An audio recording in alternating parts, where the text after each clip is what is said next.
Muy buenas a todos, ¿qué pasa, people? ¿Cómo estáis? Espero que la vida os sonría. Mi nombre es Pepe Cuenca, es un placer estar aquí con todos vosotros y como muchos de vosotros sabéis, en aproximadamente un mes comenzará el Campeonato del Mundo de Ajedrez. Un match que disputarán el noruego, el actual número 1, Magnus Almendrado Carlsen, y su retador, el ruso Jan Nepomniachtchi, quien se ganó el derecho a disputar este match tras ganar el torneo de candidatos.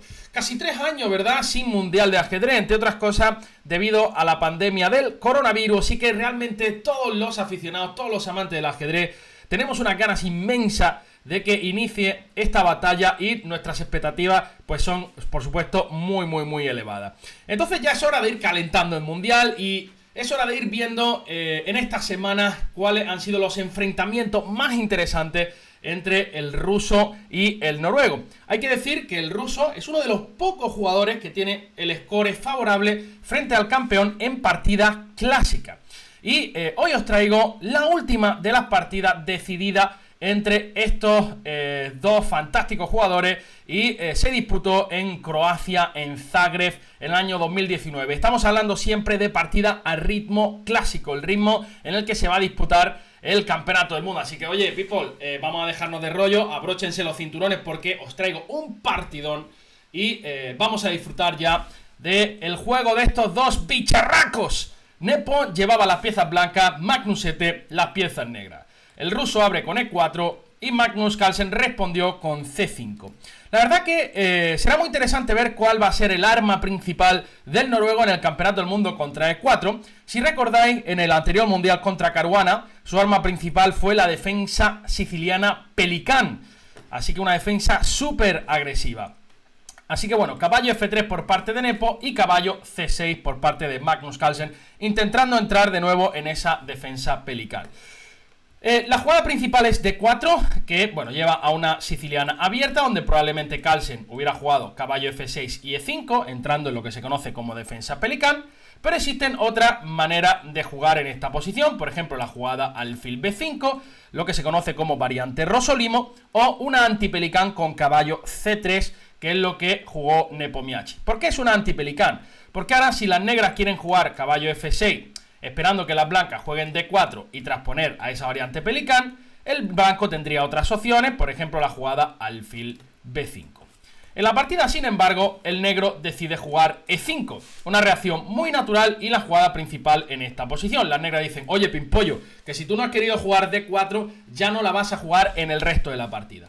Por supuesto, eso tiene esa ventaja que evita la jugada D4, pero tiene un inconveniente bastante grave, y es que la diagonal A2, G8 ha quedado muy debilitada, como todos ustedes pueden ver, porque el peón ya no está en la casilla, o no se puede colocar en la casilla E6, y por tanto las blancas lo aprovechan con la jugada alfil C4, como digo, ya metiendo graves problemas sobre el peón de F7. Aquí la jugada principal, por excelencia, es alfil E7, ¿verdad? Alfil E7. Hay que decir que no podemos sacar el caballo rápidamente a F6 porque viene caballo G5 y nos van a machacar en F7, ¿verdad? Entonces es por eso que las negras suelen jugar alfil E7. Pero hay una jugada súper secundaria que Magnus Carlsen empleó en esta partida, que es la jugada G6. La jugada G6, tratando de fianchetar el diablillo, de llevarlo a G7 y continuar el desarrollo con caballo G7 y enroque corto. La verdad que esta jugada a mí me llamó la atención desde el momento en el que la vi en esta partida por primera vez, porque como digo, era bastante secundaria, y tanto me llamó la atención que la he jugado hace pues 4 o 5 días en el Campeonato de España por equipo, en una partida importante contra maestro internacional Santi González de la Torre. Bueno, como digo, la idea de la negra va a ser fianchetar y jugar una especie de sistema Botvinnik con los colores cambiados. Las blancas aquí jugaron D3. Esta jugada, bueno, pues por supuesto planea desarrollar este alfil en el futuro próximo, pero además prepara caballo G5. Y ahora debemos de tener cuidado con piezas negras, por eso que la mejor jugada aquí con diferencia es H6. Uno podría pensar: oye, Pepón, pero deja de contarme milonga ya con ese careto que tiene. ¿Por qué no puedo jugar alfil G7? Alfil G7 es una jugada errónea por caballo G5, nos obligan a sacar el caballo por H6 y ahora el blanco tiene muchos planes interesantes, enroque y F4, o incluso la directa H4 y H5, creando ya graves problemas en la posición negra. Así que tras D3, la jugada de las negras es H6, profilaxis. contra el salto del caballo a G5. Y ahora Nepo realiza una jugada que me gusta mucho, que es H4. Uno podría decir, ¿pero qué está haciendo este tío? ¿Qué está haciendo este tío con coleta? ¿Por qué no se enroca? Bueno, las blancas precisamente quieren jugar H5 y tratar de crear muchísimas debilidades en las casillas blancas, como vais a ver. Uno podría pensar, oye Pepe, pues yo puedo jugar caballo F6 sencilla y llanamente para evitar H5. Pero es que ni siquiera la evitas tan fácilmente. Por ejemplo, una posición de este estilo, imagínense que el caballo vuelve a F6, vendría caballo G5 igualmente, aprovechando que existe una clavada en la columna H y de hecho el negro estaría en graves problemas. Es por eso que tras H4 el negro no puede evitar H5, porque por supuesto H5 aquí de nuevo debilita muchísimo la casilla G5 y F7 va a sufrir una barbaridad, así que tienes que continuar el desarrollo y dejar que las blancas metan H5. Eso hizo Magnus Ete con la jugada D6, H5 de las blancas y ahora G5 del negro. Es importante cerrar la posición. Y ahora, como vais a ver, pues el negro tiene muchas debilidades. La casilla D5, la casilla F5, este alfil es un alfilazo, ¿verdad? Y Nepo realiza esta fantástica jugada caballo H2, que es una jugada MacGyver, ¿no? Como podríamos decir, una jugada multiuso.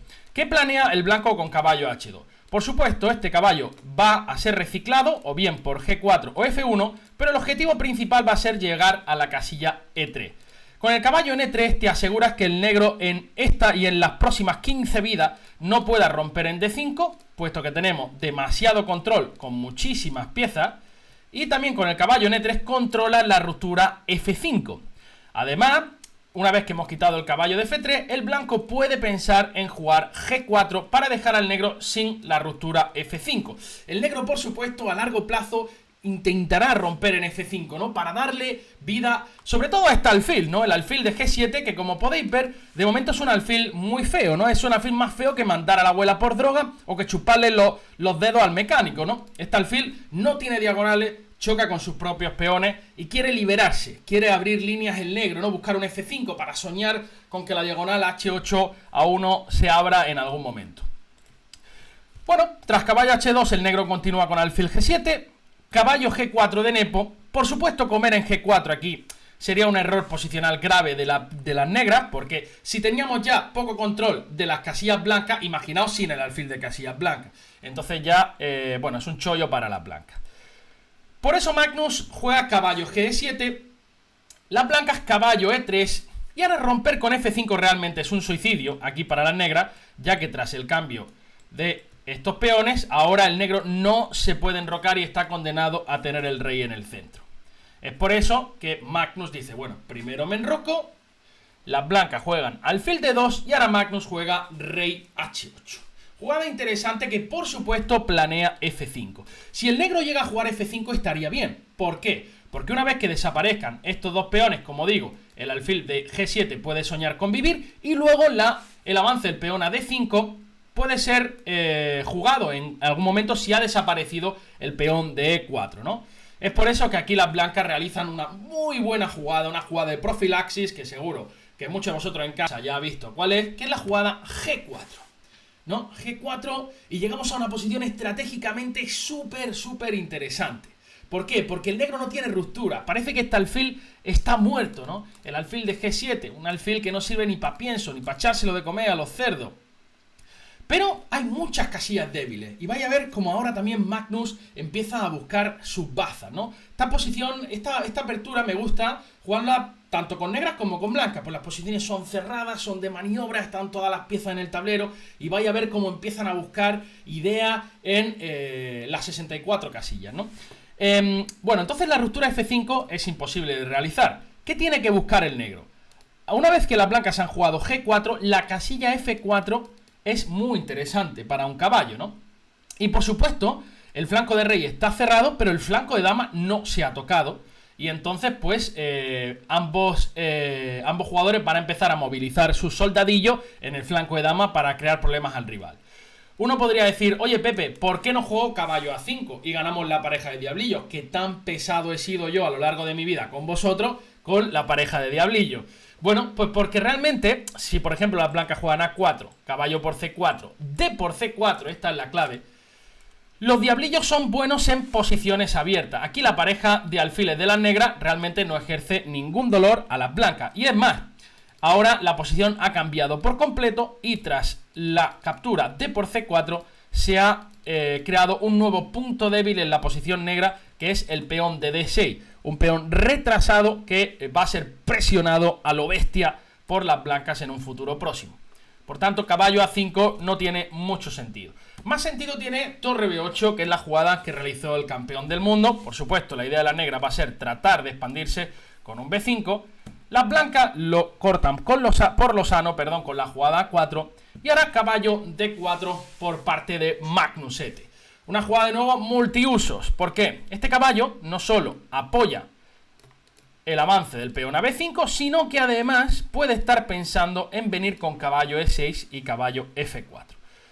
Las blancas jugaron caballo CD5, caballo por D5, caballo por D5 y caballo E6 de Magnus Carlsen. Ahí viene el campeón. La idea va a ser saltar con el caballo a F4 y por supuesto cualquier captura en F4 va a beneficiar al negro. Y uno podría pensar, ¿pero por qué?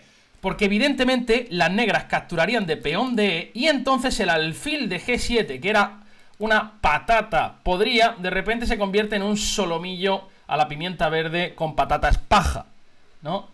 Y la diagonal se abre. Por tanto, ese caballo en F4 va a ser un incordio, ¿no? Va a ser como una almorrana. Va a estar ahí y no lo puedes quitar fácilmente y yo me voy a cargar el micro, perdón.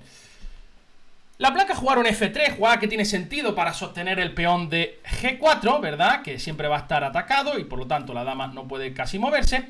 Y caballo F4, como decimos, de Carlsen, ¿eh? Y esta jugada plantea una amenaza posicional. La amenaza es, si el blanco hace una estupidez, digamos como torre G1, ¿vale? La amenaza es alfil E6. Y uno podría decir, Pepe, ¿por qué esto es una amenaza posicional? Bueno, por ejemplo, digamos que cualquier otra jugada, las negras quieren hacer alfil por D5 y de nuevo se libera el facún, ¿no? Se libera el facún y una vez que decimos que jugamos F5, luego el alfil de G7 tiene posibilidad de sobrevivir, etcétera, etcétera, etcétera. Entonces, alfil E6 es la amenaza posicional de las negras. Si desaparece un peón de E, F5 de nuevo es una ruptura posible. Es por eso que aquí, tras caballo F4, Nepo realiza una jugada profiláctica que me gusta mucho, que es dama B1, una jugada señorial, una jugada de monóculo, ¿no? Una jugada de Sir, ¿no? Una jugada de Vicente del Bosque. Entonces, la idea de dama B1, ¿cuál es? Evidentemente jugar dama A2. Y tras alfil E6, como se da en la partida, dama 2, ahora si el negro come en D5, las blancas pueden comer siempre de pieza, no necesitan desviar el peón de la casilla E4 y por tanto F5 sigue siendo una jugada imposible de realizar y por tanto el alfil de G7 sigue siendo una patata podrida. Entonces, tras este dama 2, ahora Magnus empieza a buscar diableo por otro lado. Dice, bueno, juego dama D7, vamos a meterle un poquillo el canguelo en el cuerpo. ¿Por qué le metemos el canguelo? Porque cuidado con este sacrificio, ¿no? Que el rey sigue estando en pelota en el centro del tablero. Y las blancas hace una jugada que yo entiendo perfectamente, que es torre G1, jugada que me parece de lo más normal del mundo para olvidarnos de los sacrificios en G4. Y entonces, ahora pensemos en esta posición. A las negras, como digo, le encantaría jugar a 6 B5. Pero hay un problema evidente, y es que si jugamos A6, nos pueden jugar a 5 y no vamos a jugar B5 jamás de los jamases porque el blanco nos puede capturar al paso y la estructura va a quedar completamente dañada. Por eso, si queremos jugar B5, tenemos que hacerlo suave, suavecito, poco a poco, como decía Luis Fonsi, ¿no? Despacito, ¿no? B6. B6 con la idea de, en el futuro, jugar A6 y B5. Y ahora, por supuesto, a A5 de las blancas siempre vamos a poder jugar B5 ganando un tiempo. Por eso este B6 de Magnus. Y fijaos cuál es la idea. Nepo juega alfil C3, como digo, la captura en F4 siempre va a favorecer a las negras, porque el alfil de G7 cobra vida, y las blancas jugaron alfil C3. Y ahora el negro toma una decisión polémica, podríamos decir, porque da la pareja de alfiles con alfil por D5. Esto obliga a las blancas a comer de alfil, pero la idea de Magnusete era jugar A6. Por supuesto, antes A6 no era posible porque había un alfil en C4. Entonces el campeón del mundo lo que dice, bueno, doy la pareja de alfiles, pero a cambio voy a poder buscar ese contrajuego en el flanco de dama con A6, B5 rápidamente. Posición sigue muy igualada, pero está a punto de explotar. Esta es una de mis partidas favoritas de los últimos años, ¿eh? Como veis, la cantidad de maniobras estratégicas y luego vais a ver los bombazos finales. Alfil D2 por parte de las blancas y dama E7 de Magnus Carlsen. Empieza a amagar por aquí, empieza a amagar por allá. Este dama E7 tiene algunas ideas ocultas que no quiero revelar todavía, para que veáis la profundidad de esta jugada. La más sencilla podría ser venir con un dama F6 para tocar en F3, pero realmente es mucho más profundo que esto. Vais a ver la idea que tiene ese dama E7, que parece que es una estupidez, porque dice, ¿dónde va el Magnusete este que se ha fumado? ¿Verdad? Pero tiene una idea brutal. Torre F1 de Nepomniachtchi. Dice, bueno, yo mejoro un poquito mi torre, defiendo el peoncito de F3 y ahora ya comienza el diableo. Comienza el reggaetón. Ahí viene Magnusete abriendo la posición con B5, A por B5, A por B5 y ahora Nepomniachtchi dice, bueno, voy a llevar mi rey a G3, donde parece que el negro jamás puede penetrar. Y luego pues trato de jugar en el flanco de dama. Incluso puedo buscar algún dama 7, etcétera, etcétera, etcétera. Pero a partir de aquí Magnus Carlsen demuestra porque, en mi opinión, es el mejor jugador de la historia, o uno de los mejores jugadores de la historia, ¿verdad? Y porque es el papi, ¿no? Actualmente del ajedrez de élite. Empieza a hacer una serie de jugadas que a mí ni se me hubieran pasado por la cabeza. Comenzando por C4. Primer sacrificio de peón. Vamos a tratar de entender por qué C4 es una jugada interesantísima. En la partida, Nepomniachtchi jugó alfil por F4, no aceptó el desafío de jugar D por C4. Si D por C4, B por C4, alfil por C4, la idea del campeón del mundo era lanzar el facum. ¡Pum! Segundo sacrificio de peón. Y ahora vemos la profundidad de este dama E7. Si G por F5, G4 es un cañonazo brutal, brutal con Coca-Cola, y de repente la dama entra en H4 con la posición completamente ganada para las negras. Si las blancas capturan de E por F5, entonces E4, otro sacrificio de peón, el alfil de G7 vive, tocamos en B2, la idea es jugar alfil de 4 jaque también. Y si peón por dama por E4, las blancas están prácticamente para abandonar. Dos sacrificios de peón y de repente todas juegan, ¿verdad? Tiki-taka, por aquí y por allí del negro. Brutal ese dama E7, ¿eh? Súper profundo. Claro, entonces no me extraña que se asustara Nepo en esta posición y decidió jugar alfil por F4. Una jugada ya que pinta mal. El blanco pierde la pareja de alfiles y abre, por supuesto aquí, abre la diagonal H8 A1 para el alfil de negra. Esta pieza que era horrible, como digo, de repente es una pieza peligrosa, como vais a ver en el resto de la partida. La máquina sigue diciendo que la partida está igualada, ¿no? Porque de momento la dama no puede entrar en el ataque, no es solamente un alfil el que puede dar un jaque y la dama pues está bloqueada por sus propios peones. Por eso que Nepo juega torre a D1 y ahora Magnus realiza otra jugada brillante, boccata di cardinale. ¡Pum! F5. F5, jugada espectacular, otro sacrificio de peón de el noruego y ahora es donde Nepo comete un error garrafal en esta posición. Porque la pregunta es, ¿de qué comemos? ¿De qué comemos en F5? Si no comemos nos van a comer en G4, nos van a jugar F3 y bueno, pues el negro va a empezar a entrar por las casillas negras. Entonces parece claro que tenemos que comer ese peón. Nepomniachtchi capturó de G, que es un error garrafal. La jugada correcta era capturar de una jugada que da un miedo terrible, ¿verdad? Porque de repente la dama puede entrar. Parece ser que las blancas aguantan. Por ejemplo, alfil D4 jaque, rey G2, dama E2, rey H3 y parece que aquí el blanco puede aguantar. Es verdad que la posición es mega complicada. Por ejemplo, una posición de este estilo, las máquinas dicen que es igualdad, pero por supuesto tienes que empezar a perseguir la dama, etcétera, etcétera. Y bueno, luego había líneas muy bonitas con torre 8, por ejemplo. Y si D por C4, alfil G1, jugada preciosa, amenazando mate. Y si torre por dama F2, con la idea de jaque y entrar con la torre N2. Aquí parece que alfil E6 todavía son tablas, ¿no? Y se llega a una posición de continuo.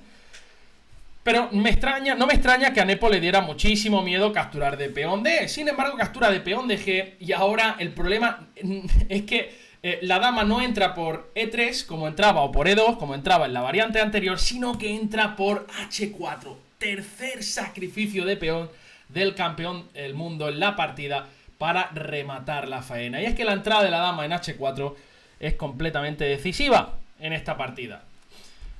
Ahora la partida continuó con D4. Hay que decir que si capturas en G4 viene dama H4, dama H4, perdón, F por G4, dama H4, rey G2, dama G3, rey H1, dama H3, rey G1 y ratatatata, alfil D4. El que estaba muerto no estaba muerto, estaba de parranda, este diablillo. Y en la partida se jugó D4, tratando de limitar la acción de ese alfil de G7. Pero viene la dama y tras rey E2, única, dama H2, única, torre F2 y G por F3, y las blancas abandonaron. Uno puede decir, uno que está empezando: oye, Pepón, que yo no me entero de nada, dime por qué las blancas se están abandonando. Pues te lo voy a explicar ahora mismo. Si rey por F3, dama por H5 y me como la torre, si el rey se va a E1, bueno, única casilla prácticamente para defender la torre y que no te peguen mate, puedes jugar dama G1, y si el rey se va a D2, dama por torre, si la torre se cubre, viene dama E3, mate con tomate y aguacate. Palizón de Magnus Almendrado Carlsen, esta partida de Zagreb, Croacia 2019, y es que es fantástico ver de lo que es capaz el campeón del mundo en este tipo de posiciones. Así que nada, chicos, ya sabéis, estamos calentando el mundial. Recuerden que empieza en aproximadamente un mes. Vamos a ir publicando el resto de partidas, bueno, en las que se han medido estos dos grandes jugadores. Ya sabéis, si os ha gustado, dejar un comentario por ahí. También no os olvidéis de suscribiros al canal. Y nada, os mando un fortísimo abrazo donde quiera que estéis. Mucho amor y nos vemos muy pronto. Hasta luego, gente. Cuidarse mucho. Chao. Y por la sombra, y alejaos del brócoli. ¡Hasta luego!